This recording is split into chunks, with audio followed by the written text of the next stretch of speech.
आज ही कह दें मोदी जी, रात में बोलने का बहुत शौक है, आज 10 बजे ही कह दें। हम तो सुबह के 10 ना बजने देंगे। हाँ, आज ही कह दें कि बिल वापस, तो हम भी अपने घर वापस जो है। ये आंदोलन यूपी चुनाव में सत्ता परिवर्तन करेगा और 2024 में भी केंद्र में सत्ता परिवर्तन करेगा।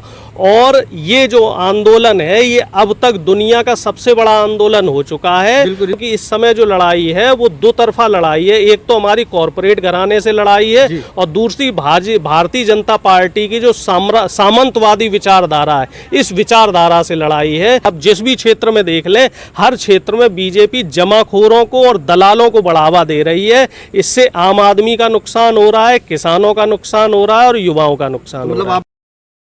नमस्कार, मैं सुनील और आप देख रहे हैं अखिल भारत न्यूज। इस समय मैं गाजीपुर बॉर्डर पे हूँ। तो आज जो हमारे साथ किसान हैं, इनसे हम बात करेंगे।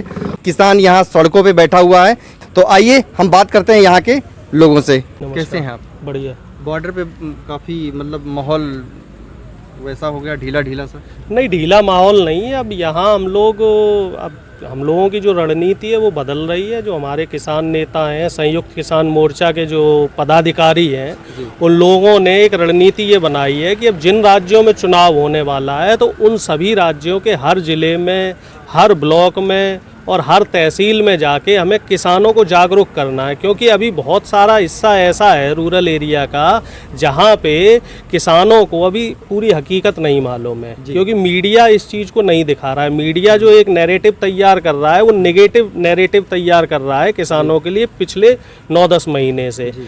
कभी भी कोई भी खबर आती है तो आधी अधूरी खबर मीडिया द्वारा दिखाई जाती है। तो इसमें हम सब लोग एक बयान को दिखाया गया था, अल्लाह अकबर। जी बिल्कुल क्या मतलब उतना काट के क्लिप दिखाई गई, बाकी आगे बस एग्जैक्टली वही मैं आपसे बताना चाह रहा हूँ कि मीडिया आधी अधूरी तस्वीर दिखा रहा है। तो उस पूरी तस्वीर को दिखाने के लिए, सरकार की पूरी सच्चाई को बताने के लिए हम सब लोग अब गाँव-गाँव और जिले तहसील जाकर छोटी छोटी बड़ी बड़ी सभाएं कर रहे हैं। अब राकेश टिकैत साहब हो, योगेंद्र यादव जी हो और जितने भी बड़े नेता हैं, सभी लोग अलग अलग जिले में, अलग अलग राज्यों में जो है इस तरीके की रैलियां और संबोधन कर रहे हैं और जनता से 1-to-1 इंटरेक्शन कर रहे हैं। और ये साफ तौर से हमारा संदेश है कि भारतीय जनता पार्टी को वोट नहीं देना है और ना देने देना है किसी को। हमें अब इनकी जो झूठी जालसाजी है, झूठे जो इनके वादे हैं, अगर हम उत्तर प्रदेश की बात करें तो सीएम योगी ने उत्तर प्रदेश में जब 2017 का चुनाव था तो बीजेपी ने घोषणा पत्र में कहा था कि हम उत्तर प्रदेश के युवाओं को रोजगार देंगे। 70 लाख रोजगार का वादा किया था इन्होंने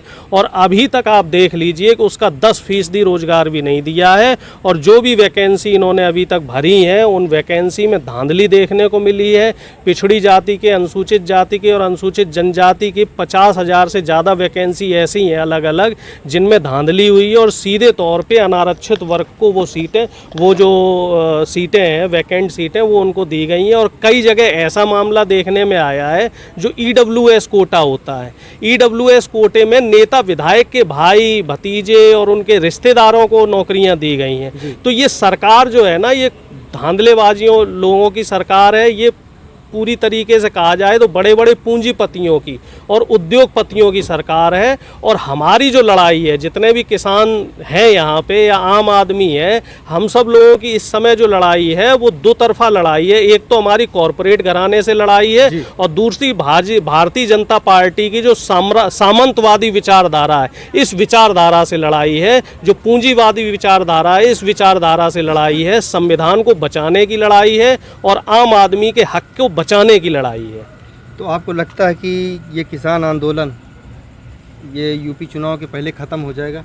नहीं, ये आंदोलन यूपी चुनाव में सत्ता परिवर्तन करेगा और 2024 में भी केंद्र में सत्ता परिवर्तन करेगा। और ये जो आंदोलन है ये अब तक दुनिया का सबसे बड़ा आंदोलन हो चुका है। और ये हाँ बिल्कुल, और मुझे ऐसा लग रहा है, मुझे क्या और हम जितने किसान भाई हैं हम सबको पूरा भरोसा है कि हमारे देश की दिशा को और दशा को भी बदलेगा और यहाँ की व्यवस्था को भी परिवर्तन करेगा। जैसे अब तक ये माना जाता था कि किसानों को आप झूठे वादे कर लो, किसानों को बहला फुसला लो। जैसे हमारे मोदी जी ने 2014 से पहले जब चुनावी भाषण में कहते थे आय डबल कर देंगे, एमएसपी देंगे, ठीक है ना। गन्ने का जो पश्चिमी उत्तर प्रदेश की बेल्ट है, गन्ने वाली बेल्ट है, कि उनका जो भुगतान है वो एक हफ्ते में 14 दिन में किया जाएगा, जबकि ऐसा कुछ देखने को नहीं मिला। किसानों की जो आत्महत्या की दर पिछले 7 साल में दोगुनी से ज़्यादा हो गई। भाई आय डबल करना तो छोड़ो, किसानों को आपने मोहताज कर दिया। किसान को जो एमएसपी मिलनी थी, जो पहले मिल रही थी, वो एमएसपी भी नहीं मिल रही है। उत्तर प्रदेश में अगर हम सिर्फ गेहूं की बात करें, गेहूं उत्तर प्रदेश में सबसे ज़्यादा पैदा होता है, और इस जो गेहूं, जितना गेहूं इस बार उत्तर प्रदेश में पैदा हुआ, उस गेहूं का 8% सिर्फ एमएसपी पे खरीदा गया है। बाकी जो गेहूं है उसमें पूरी दलाली चली है, और इसी तरीके की इनकी नीति है। आप जिस भी क्षेत्र में देख लें, हर क्षेत्र में बीजेपी जमाखोरों को और दलालों को बढ़ावा दे रही है। इससे आम आदमी का नुकसान हो रहा है, किसानों का नुकसान हो रहा है, और युवाओं का नुकसान हो रहा है। मतलब आपने मूड बना लिया कि 2024 तक किसान बॉर्डर पे बैठेगा? भाई हमने क्या, पूरी हम सब लोग जो आम जनता है, आम जनता का एक ही मूड है कि सरकार को बदलना है, सत्ता को बदलना है, व्यवस्था को बदलना है। क्योंकि लड़ाई जो है ना, वो हमारी जमीन की लड़ाई है और हमारी आने वाली पीढ़ी की लड़ाई है। अगर अभी हम आंदोलन नहीं करेंगे तो आने वाली पीढ़ी को हम क्या बताएंगे, हम क्या दे के जाएंगे। हमारे पूर्वजों ने अंग्रेजों से 90 साल अंग्रेजों ने शासन किया, 90 साल वो आंदोलन चला, 1857 से लेके 1947 तक। तो उस उनका जो त्याग रहा, लाखों लोगों ने जान दी, तो उस शहादत को हम ऐसे बेकार नहीं होने देंगे, और हम अपने देश को कैसे भी पूंजीपतियों के हाथ में गिरवी नहीं होने देंगे। चलिए, शुक्रिया। क्या नाम सर आपका? सुमत यादव। अच्छा सुमित जी, ये बताइए कि अभी आपने देखा केंद्र सरकार में काफ़ी परिवर्तन हुए, उन्होंने ओबीसी कैटेगरी के कुछ लोगों को मंत्री बनाया, ये सारी, तो ये जो मंत्री मिनिस्टर सब चेंज किए जा रहे हैं, मुख्यमंत्री चेंज किए जा रहे हैं, इसका उत्तर प्रदेश चुनाव पे कुछ असर पड़ेगा? ऐसा है, ये चेहरे बदल बदल के चाहे जितने लोगों को भेज दें, लेकिन जो असली इनका वो है, क्या कहना चाहिए, सरदार जो है वो तो वही है।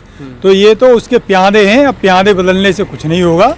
अब या तो ये बिल वापस ले लें, नहीं अब सरकार को ये किसान वापस ले लेंगे, उससे बीच में कोई कंप्रोमाइज होने वाला ही नहीं है। आपको लगता है कि ये 2022 के चुनाव के पहले किसान आंदोलन को वो खत्म करवा पाएंगे, मतलब आप लोगों की बात मान पाएंगे? हम तो तैयार बैठे हैं। मोदी जी अभी कह दें बिल वापस ले लिए, एमएसपी की गारंटी दे दी, तो सुबह नहीं होने देंगे, रात रात में यहाँ से चल देंगे। अब ये तो तय मोदी जी को करना है कि 2022 में हटाएंगे हमें, या 2024 में खुद हट के जाएंगे, गुजरात जाएंगे। अब वो तय कर लें उन्हें क्या करना है। जो है, आप गुजरात की बात कर रहे हैं तो याद आया, आपने अभी देखा कि गुजरात के चीफ मिनिस्टर को भी चेंज कर दिया इन्होंने, विजय रूपाणी को। ये एक्चुअल क्या है, हमने जो है नेता नहीं अभिनेता चुने, तो ये अब वो उसका वो हो गया। अब नए एक्टर को ले आए जो, अब उसके भी तो सारी हिट हो रही है। हाँ, तो इसीलिए तो हो रहा है, अब इन्हीं को हिट किया जाएगा। अब किसान समझ गया है कि अब डायरेक्ट इन्हीं को हिट करना है। या तो ये मान जाए अभी 2022 में, यदि ये नहीं माने तो 2024 में अब इन्हीं की वापसी हो जाएगी। अच्छा, 2022 में मान गए, ये बिल वापस ले लिया, एमएसपी पे गारंटी दे दी, तो क्या दोबारा आप सत्ता में लाएंगे इनको? नहीं जी, हम तो केवल यही मांग लेके यहाँ आए थे कि तीनों बिल वापस ले लो, एमएसपी पे गारंटी दे दो। इसके अलावा तो कोई मांग थी नहीं।